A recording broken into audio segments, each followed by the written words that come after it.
வணக்கம். மதிமுகம் செய்திகள். இன்றைய முக்கிய நிகழ்வுகளை பார்ப்பதற்கு முன்பாக தலைப்புச் செய்திகளை பார்க்கலாம். முத்தமிழ் அறிஞர் கலைஞர் நூற்றாண்டு நிறைவு சிறப்பு மலர் வெளியீடு. முத்தமிழ் அறிஞர் டாக்டர் கலைஞரின் 101வது பிறந்த நாள் மதிமுக சார்பில் மாலை அணிவித்து மரியாதை. பாசிச ஆட்சி இந்த தேசத்தை வழி நடத்தி கொண்டிருக்கிறது. ட்ரோன் டெக்னாலஜி ME முதுகலை பட்டப்படிப்பு புதிதாக துவங்கப்படும். தமிழகத்தில் 11 மாவட்டங்களுக்கு கனமழை, வானிலை ஆய்வு மையம் அறிவிப்பு. கலைஞரின் 101வது பிறந்த நாளை ஒட்டி மெரினாவில் உள்ள அவரது நினைவிடத்தில் முதலமைச்சர் மு.க. ஸ்டாலின் மரியாதை செலுத்தினார். தமிழகம் முழுவதும் திமுக சார்பில் பல்வேறு நலத்திட்ட உதவிகளுக்கு ஏற்பாடு செய்யப்பட்டுள்ளது. மறைந்த முதல்வரும் திமுக தலைவருமான கலைஞரின் 101வது பிறந்த நாள் இன்று கொண்டாடப்படுகிறது. இந்நிலையில் ஒவ்வொரு ஆண்டும் கலைஞரின் பிறந்த நாளை முன்னிட்டு தமிழகம் முழுவதும் திமுகவினர் பல்வேறு நலத்திட்ட உதவிகள் வழங்கி கொண்டாடுவது வழக்கம். அதேபோல் திமுக முன்னோடிகள் கௌரவிக்கப்பட்டு வருகின்றனர். இந்த நிலையில் கலைஞரின் 101வது பிறந்த நாள் இன்று கொண்டாடப்படுகிறது. அதனைத் தொடர்ந்து கோபாலபுரம் இல்லத்தில் உள்ள அவரது படத்திற்கு முதலமைச்சர் மு.க. ஸ்டாலின் மலர் தூவி மரியாதை செலுத்தினார். பின்னர் மெரினாவில் உள்ள அவரது நினைவிடத்தில் முதலமைச்சர் மு.க. ஸ்டாலின் மரியாதை செலுத்தினார். அப்போது மூத்த அமைச்சர்கள், MP-க்கள், திமுக நிர்வாகிகள் உடன் இருந்தனர். பின்னர் கலைஞர் குறித்த புகைப்பட கண்காட்சியை பார்வையிட்டார். தொடர்ந்து முத்தமிழ் அறிஞர் கலைஞர் நூற்றாண்டு நிறைவு சிறப்பு மலரை வெளியிட்டார். தமிழகம், புதுச்சேரி உட்பட 40 இடங்களில் திராவிடம் வென்றது, மதவெறி ஓய்ந்தது, பிறந்தநாள் பரிசை கொடுக்க தமிழகம் காத்துக் கொண்டு இருப்பதாக மதிமுக அவைத்தலைவர் ஆடிட்டர் அர்ஜுன் ராஜ் தெரிவித்துள்ளார். தமிழக அரசியல் வரலாற்றிலும் இந்திய தேசிய அரசியல் வரலாற்றிலும் அரை நூற்றாண்டுக்கு மேலாக தனிப்பெரும் தலைவராக விளங்கிய முத்தமிழ் அறிஞர் டாக்டர் கலைஞரின் 101வது பிறந்த நாளை ஒட்டி சென்னை ஓமந்தூரார் அரசினர் தோட்ட வளாகத்தில் அமைந்துள்ள அவரது திருவுருவ சிலைக்கு கீழே மலர்களால் அலங்கரித்து வைக்கப்பட்டுள்ள திருவுருவ படத்திற்கு மறுமலர்ச்சி திராவிட முன்னேற்ற கழகத்தின் சார்பில் அக்கட்சியின் அவைத்தலைவர் ஆடிட்டர் அர்ஜுன் ராஜ், பொருளாளர் செந்தில் அதிபன், கொள்கை பரப்பு செயலாளர் வந்தியத்தேவன், மாவட்ட செயலாளர்கள் ஜீவன், கழககுமார், சுப்பிரமணியன், வை மகேந்திரன் உள்ளிட்ட கழகத்தின் பகுதி வட்ட கழக நிர்வாகிகள் உள்ளிட்டோர் திருவுருவ படத்திற்கு மரியாதை செய்தனர். தொடர்ந்து செய்தியாளர்களிடம் பேசிய மதிமுக அவைத்தலைவர் ஆடிட்டர் அர்ஜுன் ராஜ், மதிமுக பொதுச் செயலாளர் வைகோ சார்பில் மரியாதை செய்யப்பட்டதாக தெரிவித்த அவர், தமிழகம், பாண்டிச்சேரி உட்பட 40 இடங்களில் திராவிடம் வென்றது, மதவெறி ஓய்ந்தது என்ற பிறந்தநாள் பரிசை தமிழகம் கொடுக்க காத்துக் கொண்டிருப்பதாக மதிமுக அவைத்தலைவர் ஆடிட்டர் அர்ஜுன் ராஜ் தெரிவித்தார்.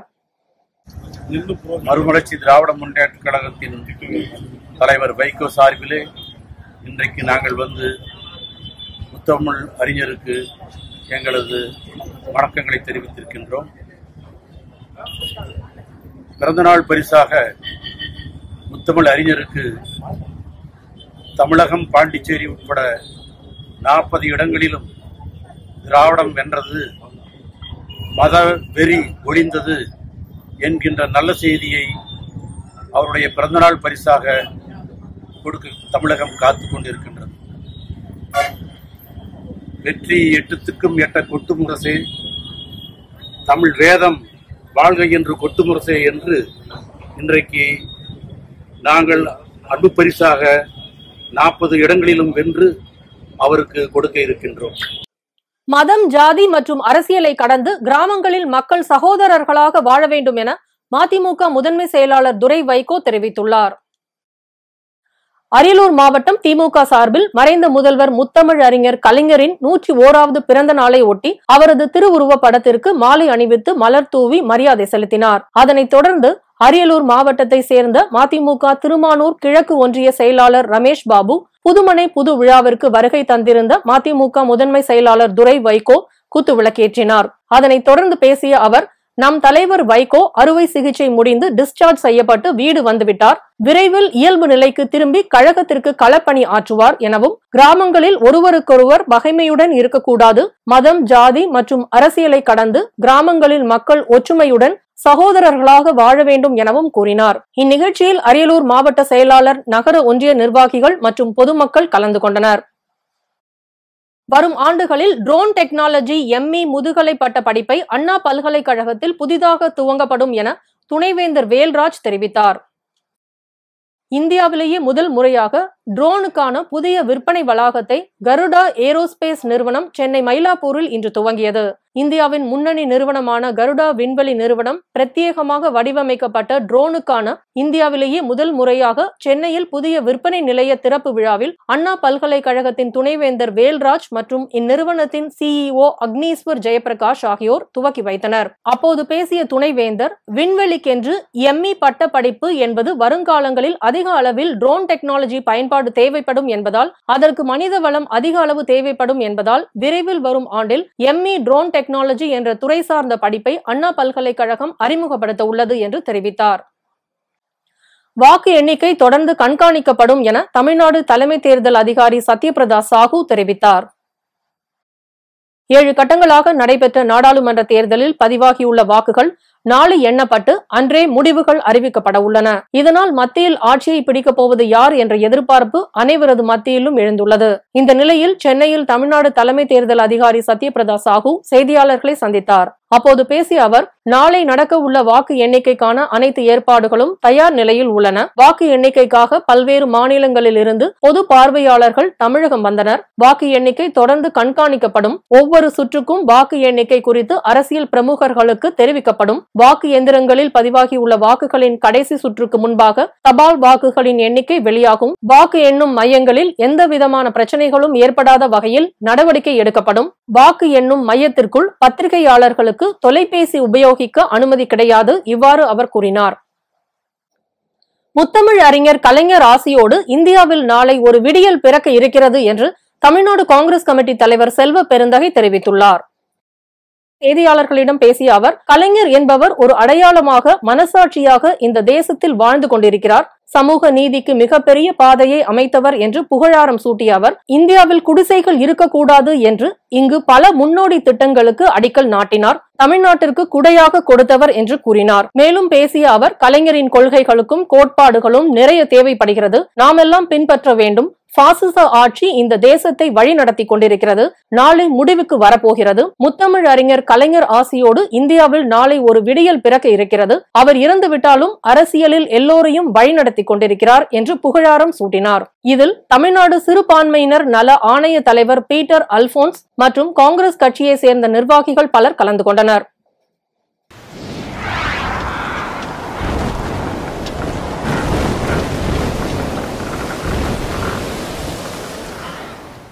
சென்னையில் இன்று வானம் ஓரளவு மேகமூட்டத்துடன் காணப்படும் என வானிலை ஆய்வு மையம் தெரிவித்துள்ளது.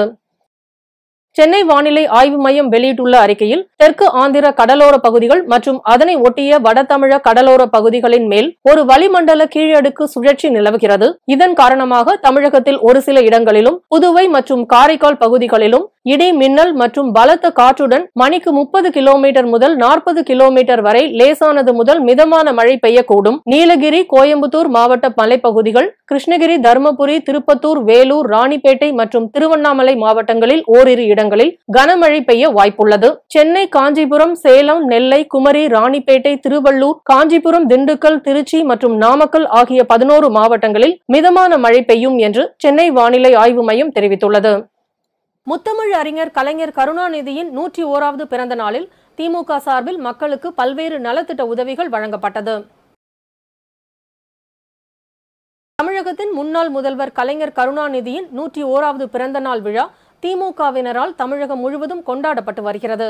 அந்த வகையில் மயிலாடுதுறை மாவட்டத்தில் பல்வேறு இடங்களில் கலைஞர் திருவுருவ படத்திற்கு திமுகவினர் மாலை அணிவித்து மரியாதை செய்து இனிப்புகள் வழங்கியும் தென்னங்கன்றுகள் வழங்கியும் கொண்டாடினார்கள். அதேபோல் திருவள்ளூர் மாவட்டம் மீஞ்சூர் திமுக கட்சி அலுவலகத்தில் கிழக்கு ஒன்றிய செயலாளர் வல்லூர் MSK ரமேஷ்ராஜ் கொடியேற்றி கலைஞரின் திருவுருவ படத்திற்கு மலர் தூவி மரியாதை செலுத்தினார். அதனைத் தொடர்ந்து பொதுமக்களுக்கு அன்னதானமும், 10ஆம் வகுப்பு பொதுத் தேர்வில் தேர்ச்சி பெற்று முதலிடம் பிடித்த மாணவி குஷி சிங்குக்கு 20,000 ரூபாயும், 2ஆம் இடம் பிடித்த மாணவி மதுமிதாவுக்கு 10,000 ரூபாயும், 3ஆம் இடம் பிடித்த மாணவன் நிரஞ்சனுக்கு 5,000 ரூபாயும் உதவித்தொகையாக வழங்கப்பட்டது.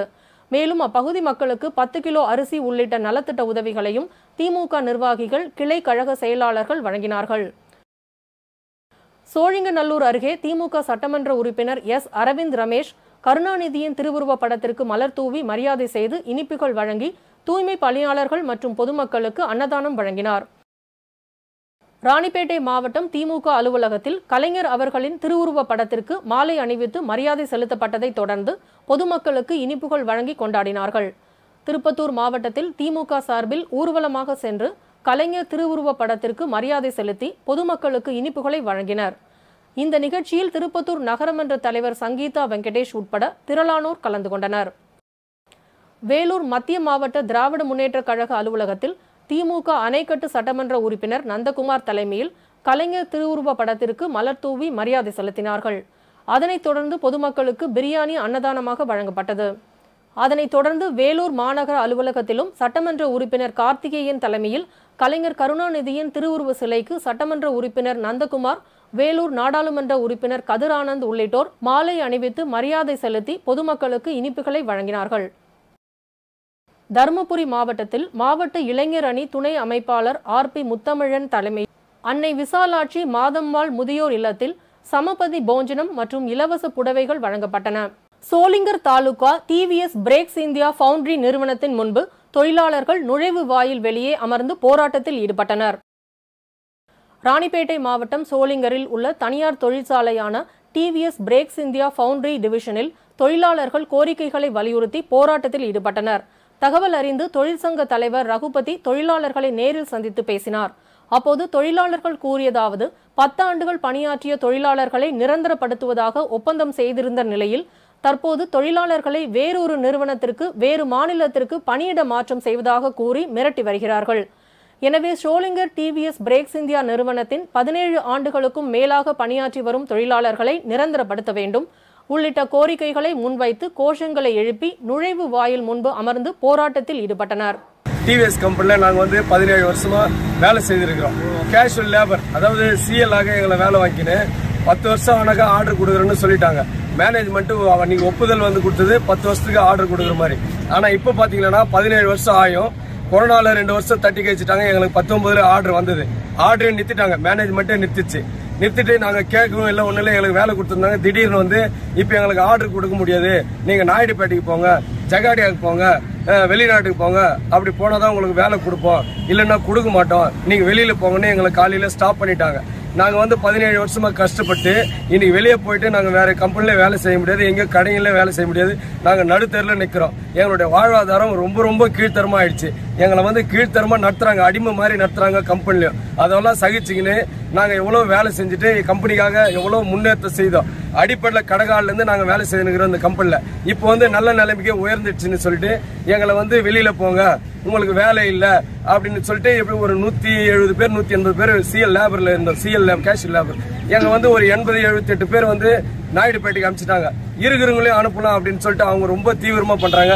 எங்களுக்கு முன்னாடி ஆர்டர் கொடுத்த சீனியரும் அனுப்பல, பின்னாடி வர சீனியரும், அதாவது நேற்று பசங்களுக்கெல்லாம் ஆர்டர் கொடுத்து சூப்பர்வைசரு, மேனேஜரு, இவன் பிஇ படிச்சிருக்கிற அப்படி அது படிச்சிருக்கிற எல்லாருக்கும் எல்லா வேலையும் கொடுக்குறாங்க.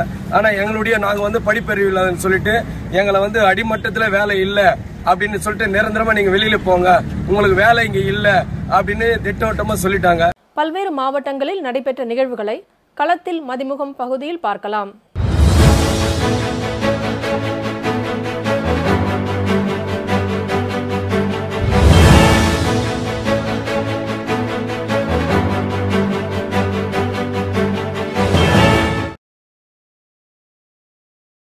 திருவள்ளூர் மாவட்டம் பொன்னேரி ஓம் ஸ்ரீ அக்னியம்மன் கோவிலின் 30ஆம் ஆண்டு தீமிதி திருவிழா வெகு விமர்சையாக நடைபெற்றது.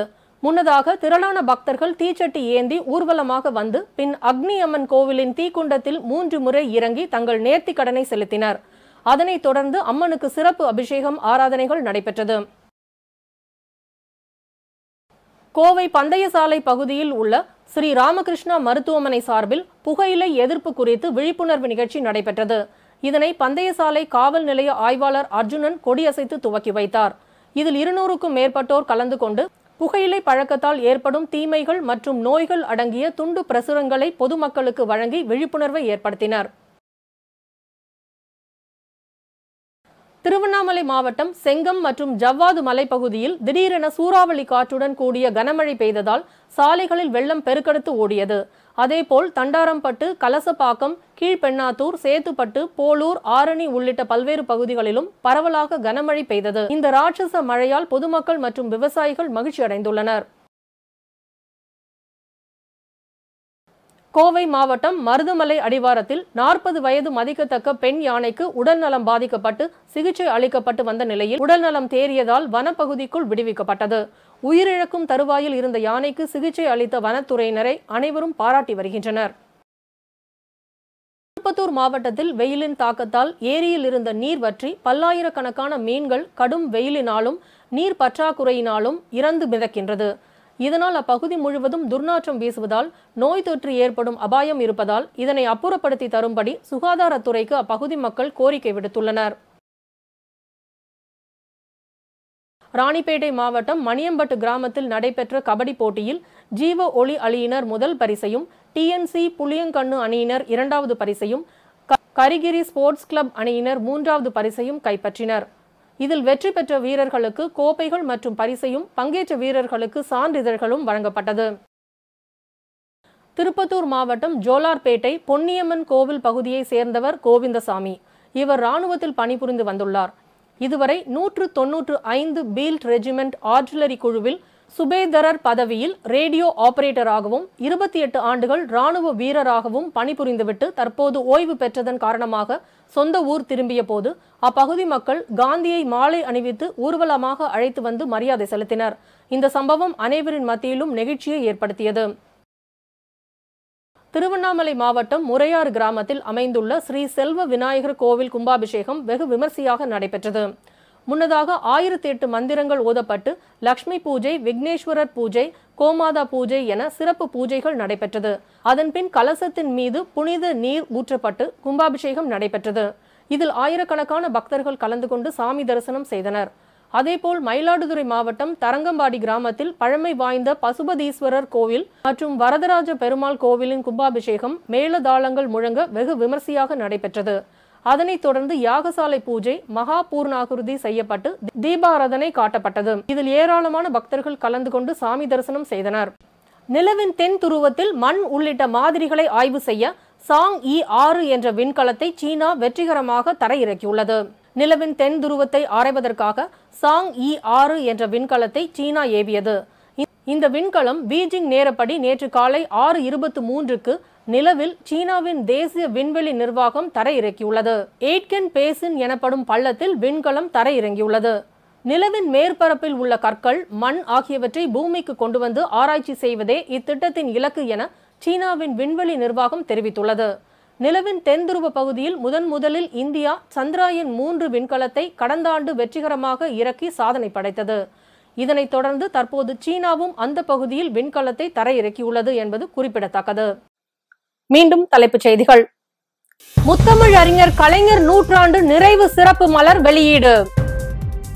முத்தமிழ் அறிஞர் டாக்டர் கலைஞரின் 101வது பிறந்த நாள் மதிமுக சார்பில் மாலை அணிவித்து மரியாதை. பாசிச ஆட்சி இந்த தேசத்தை வழி நடத்தி கொண்டிருக்கிறது. ட்ரோன் டெக்னாலஜி ME முதுகலை பட்டப்படிப்பு புதிதாக துவங்கப்படும். தமிழகத்தில் 11 மாவட்டங்களுக்கு கனமழை, வானிலை ஆய்வு மையம் அறிவிப்பு. இத்துடன் செய்திகள் நிறைவடைந்தன. மீண்டும் செய்திகள் காலை 8 மணிக்கு. மேலும் செய்திகளை தெரிந்து கொள்ள மதிமுகம் பிரைம் யூடியூப் தளத்தில் இணைந்திருங்கள்.